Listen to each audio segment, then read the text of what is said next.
Okay, welcome to Native Sessions here at ADE. I'm here with BT. Give it up for BT. Thank you, guys.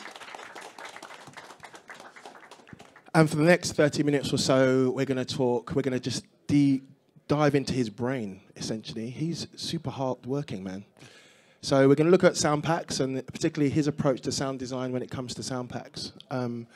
But to kick things off, you're not new to sound packs. You've made a fair few in your time, haven't you? Absolutely. In fact, going back to the early days when it was sample CDs, I made some things in that format as well too. And I saw really early on there were so many people when I first started making music that were sampling and lifting things off my records that there was definitely a market and an interest in the sort of sound design that I do. And so I thought really early on it'd be nice to make some things that were generative for my own work and also too to share with other people because they'll use them differently. It's a part of my interest in software design as well too is you might come up with some sort of technique or aesthetic that applies to your own work, and then it's exciting to hear how other people will repurpose that in their own work. So it's kind of, in part, my way of giving a gift to myself and sharing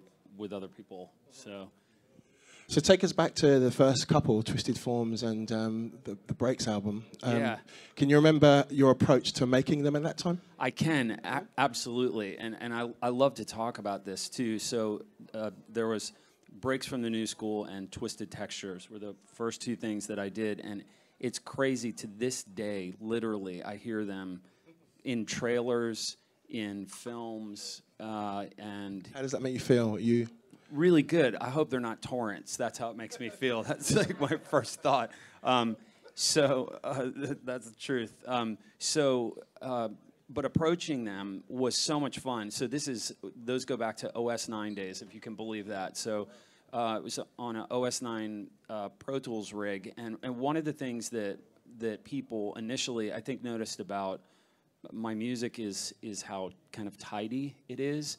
And so I have this really proprietary way of time correcting things. And so the Breaks one in particular it really features that kind of aesthetic. And what's so cool about it too is like I myself can repurpose these things so because they're all flawlessly time corrected, so they line up perfectly to a grid. And it's hard for me now, sample packs as it were, because I have to, if I'm going to use something from someone's sample pack, which I rarely will do, but I will do, I have to go in and do my kind of style of time correction to it. Is it so proprietary you can't even give us some detail? No, I'd love to. Yeah, it's so funny. And these are the exact sort of things I want to talk about, so thanks for asking. The funny thing is when I talk about the way that I time correct, that often, if I'm not demonstrating it, like physically demonstrating it, people actually don't believe it because it's so time-consuming, and people think, how do you actually do that and make music? So basically what it is, and it kind of immediately bifurcates into two things, but I'll just give you a really kind of cursory overview, is I take recorded material, right, and it can vary anything from quite literally rain or sound design to a beat. And I take things and I line them up sample accurate to a grid. And I do it by my main technique I call cut correction, which is cutting bits of audio out to conform it. So often I'll record, for example, live drums. Let's say I record a live drummer playing at 100 beats per minute. I'll time correct it at 102, so I don't have to stretch. So does that make sense to you guys? So I don't need to stretch the audio material at all. And so I'm not inherently adding any artifacts to it.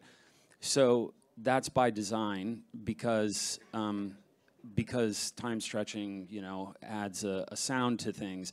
Now, I'm also kind of like a time stretch connoisseur, as it were. So I love phase vocode time stretch for anything that has any kind of sibilance in it. So things like Soundtoys speed and the radius algorithm that's written by the Isotope guys, and all the stuff that Stephen Bernays. If you guys don't know that name, I'm going to drop a couple names on you guys.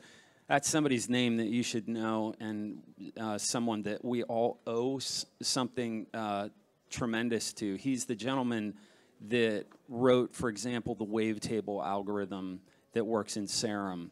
So he's one of the greatest digital signal processing programmers we have living on Earth right now. And he's made some extraordinary time-stretching algorithms. So at any rate, back to time correcting, it's basically a way of lining everything up to grid, sample accurate, but it gets really deep because I'm creating attack transients, so I won't leave the natural attack transients. For example, should make it a BT attack transient. No, that's right. I want the attack transients to be symmetrical. For example, so when working with a real drummer, because that's an easy example to talk about. Every time a drummer hits a kick drum, it's going to have different inherent attack transients based upon the velocity that he hits. And so I'll go in and make all the attack transients symmetrical. So I'll make them between 15 and 20 samples, depending on the material. And then finally, and again, this is a really cursory overview, finally, I do what I call frequency-specific shelving. So if I've recorded a live drummer, again, for example, I only want to move the speaker diaphragms when he's playing the kick drum.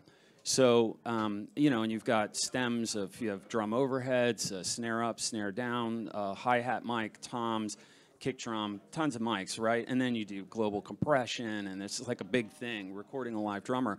So what I'll do as it comes down finally to 2 channels, when I print those 2 channels, I'll actually take and when the kick drum happens, I'll leave it not high-pass filtered. But let's say a pattern is kick on 1, and of 1 is a hi-hat, snare is on 2, and of 2 is another hi-hat, very simple pattern. Kick on 3, you know, and of 3 is a hi-hat, snare on 4, and of 4 is an open hi-hat. So the way that I would cut that pattern up is beat 1 and beat 3 would be the only things that aren't high-pass filtered.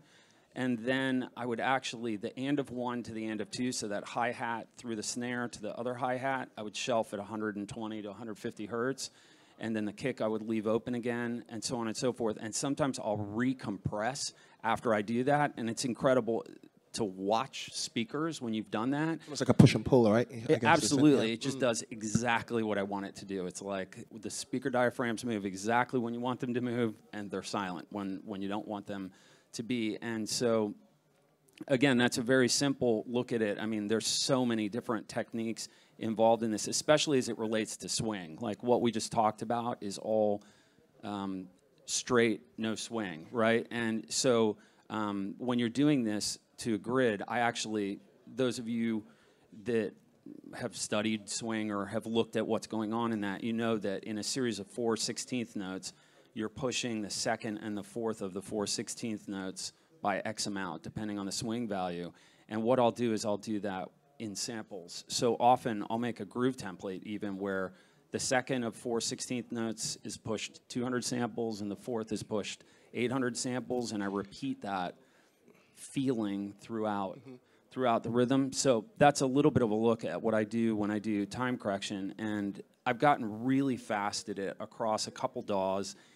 And when I demonstrate it, people will say, "You don't actually frickin' do that for your whole songs, you know, when you're working." And you do, right? I'm listen to them. I mean, like, you could set a nuclear clock to my music. It's like frightening. So, and I suppose a bunch of that we could kind of dive into the psychological aspects of that. That's definitely some of my OCD type stuff flaring up. But the truth is why I love that. There's a why to it, and I love mixing the aesthetic of acoustic and electronically treated acoustic instruments with electronics in what I do. And so to do that and do that effectively where they sound like they're set in the same location, they have to be really well corrected, because then to my ears, they feel like they sit together in the same space. So a pet peeve of mine is like, you know, a great record that, and I love things that feel sloppy, but I like it when they're kind of intentionally chaotic. You know, there's a sort of intentional slop to them, if you will. But a pet peeve is when you have live band elements with a electronic stuff, and there's this rub and flamming. And I just did something for Death Cab for Cutie, and those guys sent me all the stems to this piece, and I was going through it, and I sent them back my mix, and they were like, "Oh my God, the drums sound incredible! Like what?" They're gonna see this too, so I have to say this in the right way. And they're like, "What did you do?" And I'm thinking, like, I was like, "Wow, I just time corrected them, and I compressed the crap out of it too." But like the drummer's all over the place. He's a great drummer too. But so I used a lot of electronic rhythms and actually some stuff that I'm developing right now. I'm in the throes, as always, of developing a bunch of new plugins. But I used one of my new plugins that's a new rhythm creation tool that you guys will hear about next year for some of the rhythmic parts of this with their drums. I just thought it was so funny because, you know, it's not glamorous work either, too. I should say that, you know, like, you know, you think about, you know, making music, and I'm sat there, you know, in slippers, time correcting stuff for, you know, for 4 hours before I can begin working. But with a cup of coffee there on the side, right? So. Yeah, absolutely. Yeah, tea actually. Yeah, tea, okay, yeah. All right, cool. To be clear. Yeah. So really get the sense that a lot of your work, you're very dedicated to the pre-production side of things. It's almost like the sound design. Would you say it's more important than the music, would you say? I'd say that they're equally important. I love that question. That's a great question. And the way that I like to think about making music is, I get a question a lot. People say, I've gotten stuck, right? Like, you know, what do you do when you have writer's block? And I have a textbook answer to it, and it's not some, you know, press line answer either. It's what I actually do. I make sounds. So if I'm feeling stumped creatively, I just make sounds, and I make and stockpile sounds.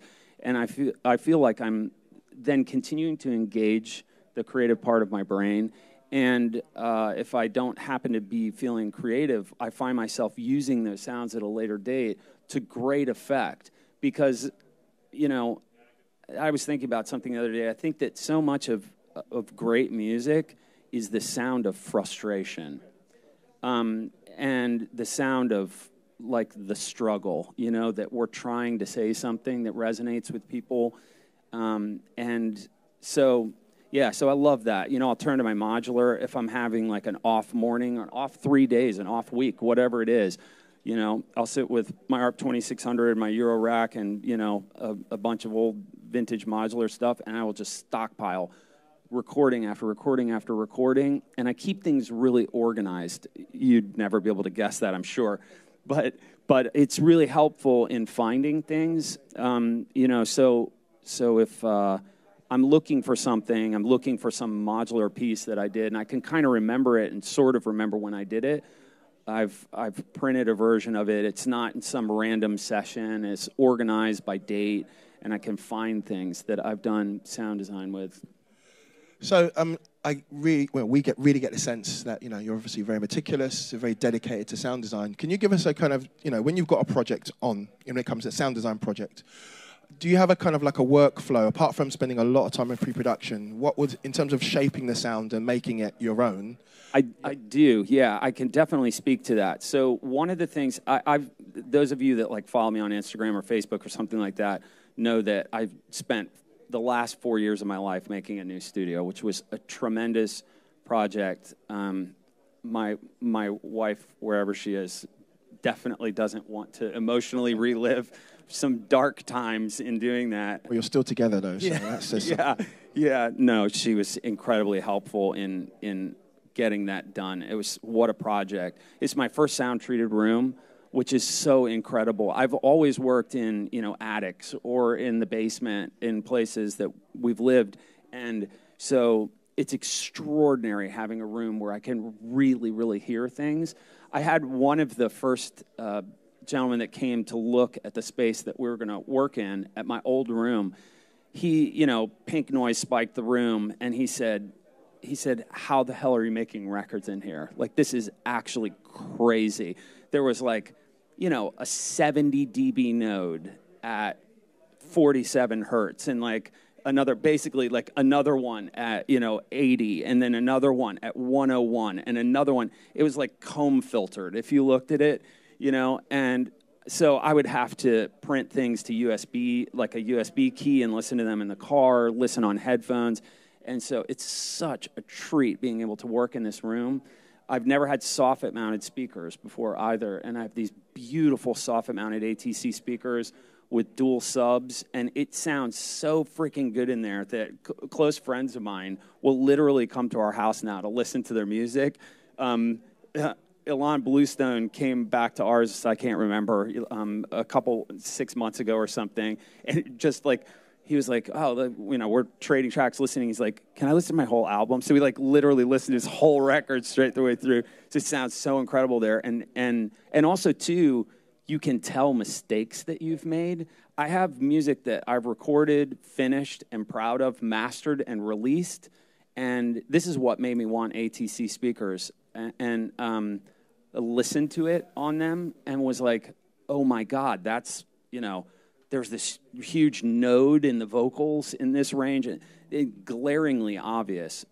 So anyway, we're talking about workflow. So my workflow is, an important part of my workflow is my morning routine, and which is I like to get up and read in the morning. So every morning I get up and read, and we make breakfast and really good coffee, mushroom coffee now. I don't know if you guys have ever had that. It's amazing. And so then I head out to the studio. I usually get my email out of the way first thing, and I kind of try to stay off the internet. It sounds weird, for the course of the workday, and it really helps me to focus. I have friends that are musicians, and I'll go to their studios, and they're kind of back and forth between Twitter and YouTube and their DAW and all of these things, and it makes me gives me anxiety. It's like actual anxiety. Given you want to focus, so yeah, I get that. Definitely. I feel like there's definitely a time for, we could get into a big conversation about time blocking, which I kind of intuitively do, but I'm interested in studying more about. But I love the idea of parsing out points in your day where you allocate time for specific things. So of course social media is important. I'm not saying you shouldn't do that. I'm just saying when you're in the middle of programming drum parts, you probably shouldn't be on Twitter, at least for me, because it kind of breaks the flow of what I'm trying to do. I sit there, depending on the day. I have specific days that I do actual sound design, where I say, for an hour I'm going to make beats, or for an hour I'm going to work with a modular. The modular is a wormhole. I don't know if show of hands here who are like Eurorack type people. Okay, we got one guy. So it's interesting. So I find that to be an incredibly exciting environment to work in, and also an incredible time suck. So you and I talked about this stuff that I do in the terminal, sound design in the terminal. That's exactly the same thing. So one of the things I love to do, and I'll do it every week, we're talking about research, is kind of research and study. So every week I'm studying something, or I'm reading a music book, or I'm allocating a certain amount of time to study a new suite of plugins, and read, facts about them, and watch tutorials, these kind of things. And then I take them and immediately incorporate them into my work, so I kind of have a grasp on them. But then after that, I'll only return to them if they require a lot of time, for a reason, So like the Eurorack, things like Kima, things like Composer's Desktop Project, Max MSP, C-Sound, Super Collider. These are some of my heaviest weapons, but they're also some of the most time-intensive. So I'll only return to them for a specific aesthetic, a specific digital signal processing operation or algorithm that I've discovered is really special that I can't do with a plugin, basically. So I sit there on most days with my DAW open, and then my work begins. And so typically, if I'm writing, it's a different thing. So I'm not going to talk about that. I'm going to kind of walk you through what I do if I'm working on a piece of music that's already written. So I have my DAW open, and I usually will have parts. So a vocal, depending on the type of music, possibly some orchestral stuff that I've sketched out if it's for a film, or guitars, drums, bass, these kind of things. So the first thing that I do is I work on the arrangement. A new thing that I've done, and it's a tip I can give to you guys, that's a really cool thing to try to do. Lacey and I were just talking about this recently. I found it's like an incredible help is to wait until you have a final arrangement to do automation. So if you can adhere to this, it's really tough to do because it's really hard to conform your automation. Because automation can be part of the compositional process, right? Absolutely. And in fact, I feel like, so it usually takes me now, on average, 3 to 5 days to complete a piece of music, which is incredible for me. It used to take, prior to this new room, it used to sometimes take, a 10-minute piece would take me 6 weeks to finish. And so my process has gotten so much faster. It's actually terrifying.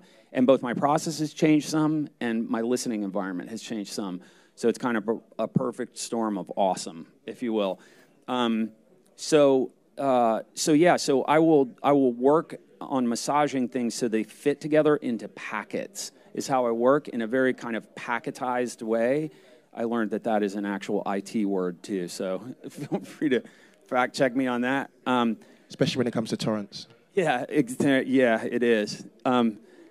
Native Instruments is going to shoot us. So at any rate, I will work in packets, and I think a big characteristic of my music is these things I call set changes. I'm sure some of you call them different things, but where you have a very specific type of instrumentation happening in a piece and a very specific aesthetic, and it transitions to a completely different thing. And I think, with electronic music, often, people have like a groove and an aesthetic to a piece, and it's carried on throughout. And of course, I love tracks like that when they're for dancing, so it's for something for DJing, for dancing. But the kind of classical music kid in me, I get bored to tears with music like that if it's not for like a club type environment.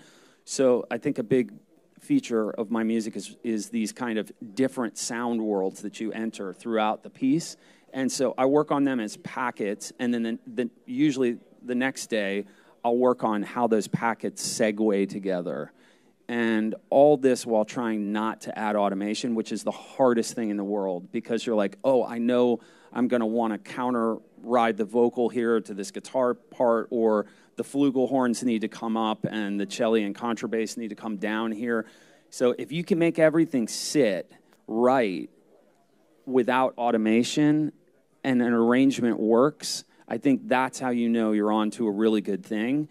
And then the last bit is the really fun bit, which is doing automation and adding tons of sound design. So the spice and the color, the kind of the dynamics, I guess. Exactly. Sure. So it's almost like you, without delving into automation quickly, you've almost got the collage, you've got this narrative there already. It should speak, right? And then all the automation does is just add a little bit of tension and, I guess, overall dynamics. That's what. No, that's exactly right. That's exactly right. And it's almost like that, you've made something that works without that. And so that second day or third day, depending on the type of piece for me, is usually hard because I'm wanting to do automation and I'm working on the overarching kind of the macro aesthetic of the piece. And then, but once you have that, then it's really fun after that. So I'm like, I can use an actual Hoover. That's translated for you, by the way, for this transition and, this thing of, granulated crickets, these two things together as this sort of riser or a fill to segue these two sections. So that's really fun for me because then I'm parsing through all this sound design stuff that I love making and figuring a way to shoehorn in these unusual bits into the piece, you know. So with all this experience and technical perfection, how has that channeled into the latest sound pack you've done for Native? Well, I had so much fun doing that sound pack. So actually doing these for the sounds.com stuff has been really fun for me because it reminds me if I'm getting obsessed with one thing at any given moment, like completing pieces of music or scoring or whatever it is, it's good to kind of take a head break from that, step back, push back from that, and make some sounds. And so the latest sound pack I did is all bowed guitars. So it's a Gibson 335 of mine. I have one of my prized ones. It's an early 60s Gibson, 63 Gibson. It's a beautiful wine-colored guitar, and I'm playing it with a bow through this AC30 actually I was talking about, which is like my favorite amp. And then all of it is looped in on a 32-bit Pro Tools OS9 rig in a program called Infinity, which was actually the precursor to a lot of the algorithmic stuff that's in Auto-Tune came from Antares Infinity. Antares actually owns this. And it's funny because people will listen to loops that I make in things, and they'll go, how the hell did you make that loop like that? And I use this program on an antiquated G4 computer. And you can now get OS9. This is a really cool thing to know about. You can now get OS9 for a modern Macintosh, and it's called Sheep Shaver. And if it's free too, and you can get that, and then you can buy a copy of Infinity. Shockingly, you can still buy Infinity. It never made it to OS 10, and it's the most amazing thing ever for looping. And it does crossfade looping and some other really esoteric types of looping operations. So I looped all of these guitar parts in Infinity and then made them into contact instruments. And I released them for NI not as a contact instrument, so people would use them creatively. But they're really, really cool, super fun to play with, and fit into many different types of music. I've used them myself on some film things. Yeah. I guess you had fun working on that project that's slightly away from working on percussion sounds or... Absolutely. Yeah. I love doing stuff like that. The first thing I did for NI is called the Granular Collection, and it's all... Something you hear in a lot of my music are these kind of cloud-like granular textures. There's a lot of different things that I use to do that. One of my favorites is C-Sound. So does anybody in here know what C-Sound is? Okay, cool. That's cool. Anybody know the Sound Warp opcode? I'm going to be blown away if we know this. Okay, so there's an opcode in C-Sound called Sound Warp, and it's daunting to start because it is text-based. It's not even object-based like Max. So you have to write it in code. But once you get the hang of kind of your ins and outs, and then you'll learn the Sound Warp, which is spelled SNDWRP, and it's just mind-boggling. There's not a plugin on earth, not even Kima, can make sounds like that. So the entire first collection, I actually wrote a script to automate that. So I did a little Apple script, which was so awesome. So I made a bunch of sounds, and then I wrote an Apple script to add random arguments and variables to my C-Sound script, and then it would just spit stuff out. So at the end of the day, every day, it's like Christmas. Something new. Yeah, I would go and check this folder and listen to stuff, and I'd be like, oh, that's crap, that's no good, wow, that's amazing. And then just pulled these guys out, and then took them later and looped them, and there's thousands of sounds in that collection, actually. It's really cool. If you haven't checked it out, no matter what kind of music you do, you can find something cool in that. So, BT, thank you very much indeed, man. My pleasure. Thank you. Thanks, Tony.